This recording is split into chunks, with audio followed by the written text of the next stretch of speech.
a village where death forgot to visit for decades. For years, the cemetery stayed almost untouched. Gravestones aged faster than the people who walked past them. And slowly, a question spread that no one could answer. To understand why this village matters today, we have to step back in time. Long before longevity became a global obsession, before supplements, trackers, and promises of extended life. Because what happened here was never planned. And the same conditions are quietly disappearing in the modern world. The village sat far from headlines, tucked between hills, shaped by wind and routine. Life followed patterns older than memory. People woke with the sun. They worked without clocks. Meals were shared, not measured. At first, nothing seemed unusual. Elders aged as expected. Children grew and left. Time moved forward, quietly and evenly. Then something strange became impossible to ignore. Years passed without funerals. Decades passed with the same faces. The oldest residents did not fade. They adapted. Wrinkles deepened. Steps slowed. But presence remained. Visitors noticed first. They asked questions locals never asked. How old is she? How long has he lived here? Answers fell unreal. Ages stretched beyond expectation. There was no celebration of longevity, no announcement, no claim of secret wisdom, just continuity, just life refusing to rush. But beneath the calm surface, something was forming, a contradiction to everything the outside world believed about aging. And as attention grew, so did the pressure. Because once a mystery is noticed, it never stays untouched for long.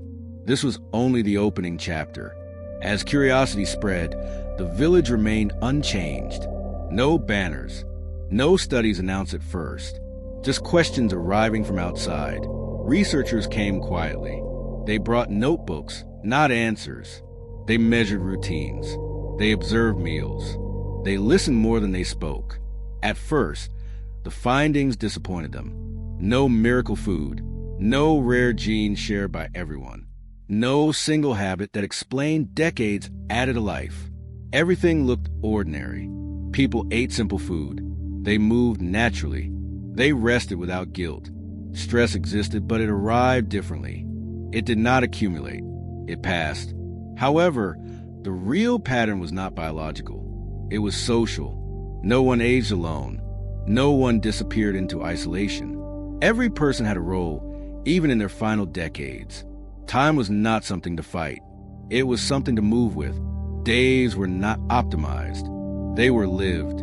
As years passed, the outside world changed faster.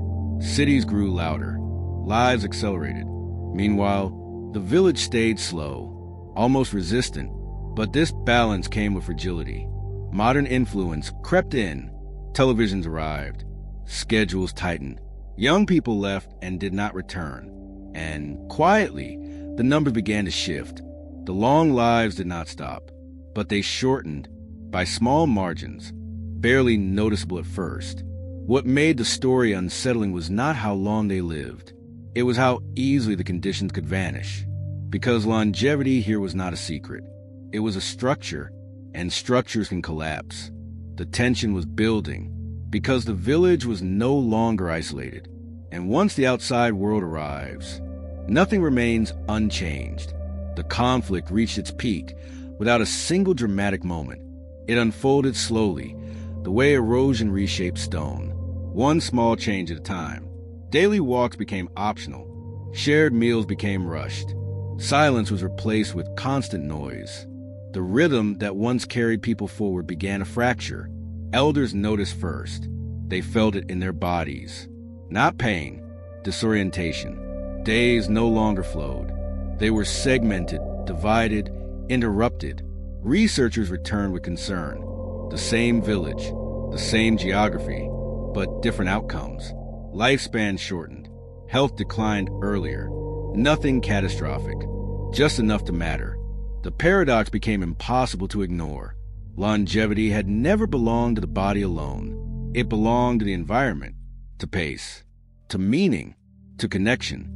As modern life settled in, isolation grew. People aged alone for the first time. Roles faded. purpose narrowed. The quiet support system dissolved into individual responsibility. This was a turning point, not because the village failed, but because it revealed a truth many refused to accept. Long life cannot survive acceleration. It resists optimization.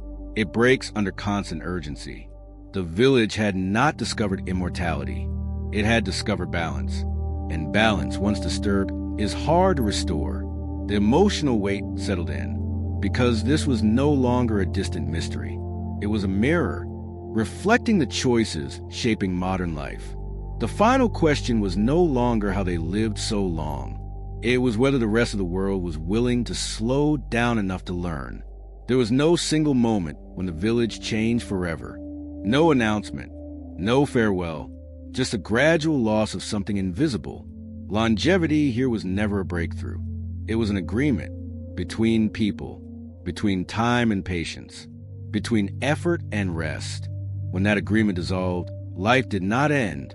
It simply shortened, quietly, predictably, without drama. The lesson is not nostalgic. It is urgent, because the same forces reshaping this village are reshaping cities, families, and daily routines everywhere. We search for longer lives in pills and promises, but we overlook the structure that once supported them. Connection, purpose, unrushed time. What disappeared was not years. It was rhythm, and rhythm, once broken, is difficult to rebuild. This story is not about a place that failed. It is about a world that forgot how to move slowly together. The deeper question the village raises is about what we actually mean when we say we want longer lives. Most people mean more years, but the village suggested something different. More years only matter if the years contain the things that make years worth having. And the things that made those decades worth having were not exceptional. They were structural. Purpose that extended beyond middle age. Relationships that required showing up. Time that moved at a pace the body and mind could inhabit. None of those things are biological mysteries. None of them require medical intervention or genetic advantage. They require choices. Collective choices, made consistently over long enough periods to become the texture of daily life. That is both the hopeful part of the story and the difficult part. The hopeful part is that the conditions for long, healthy life are not hidden inside expensive research programs or reserved for people with particular genes. They are available. They have been practiced. The difficult part is that they require a kind of social coordination that modern economies are not organized to support. Individual optimization does not produce community. Personal productivity does not produce shared meals. Efficient schedules do not produce unrushed time. The village did not choose longevity. It chose a way of living, and longevity followed. That sequence matters, because it suggests that pursuing longevity directly as a goal through the tools and technologies the outside world arrive with may be precisely the wrong approach. The conditions that produce long life were not the product of wanting to live long. They were the product of wanting to live well, and living well, it turned out, produced something the residents never set out to achieve. Decades the cemetery never needed. Sometimes the smallest shift in perspective becomes the beginning of a new future.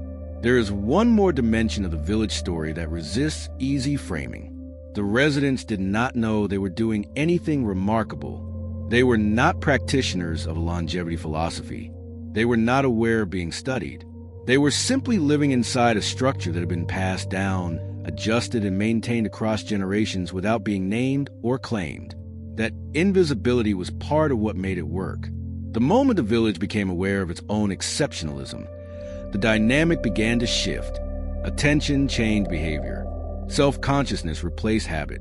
The rhythm that had operated below awareness was now being observed, analyzed, and eventually modified in response to the analysis.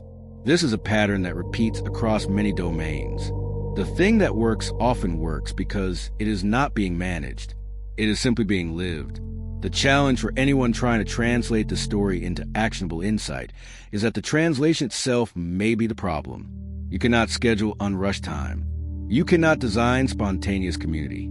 You cannot optimize shared meals into existence. What you can do is create the conditions, the pace, the space, the expectation of presence that allow these things to emerge.